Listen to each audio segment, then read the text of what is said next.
Divine অ্যাঞ্জেলের আশীর্বাদ নিয়ে আমি রিডিং শুরু করতে চলেছি। আমি দেখব যে তোমার পার্টনারের এনার্জি। আচ্ছা, জুলাই 5-এ আমাদের নেগেটিভিটি রিচুয়ালস অনুষ্ঠান হবে। যারা পার্টিসিপেট করতে চাইছো, আমাদের সাথে গিয়েও যারা করতে চাইছো, তারা যোগাযোগ করে নিও। ওকে, আমার অফিসিয়াল আইডি 9073539605।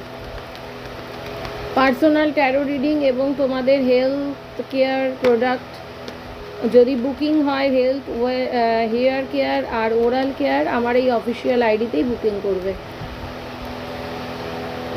আনএক্সপেক্টেডভাবে তোমার পার্টনারের সাথে দেখা হবে, তবে একটু টাইম লাগবে। তোমাদের এখন টাওয়ার মুভমেন্ট চলছে। অনেকের পার্টনারের সাথে অনেকের যোগাযোগ নেই, অনেকে শারীরিক মানসিকভাবে বিধ্বস্ত। সে তোমার সাথে এই জন্য যোগাযোগ করতে পারছে না, তার ফ্যামিলিটাকে হোল্ড করে রেখেছে। তোমার এখানে হার্ট চাকরা ব্লক আছে, ক্রাউন চাকরা ব্লক আছে। তোমার পার্টনার এই মুহূর্তে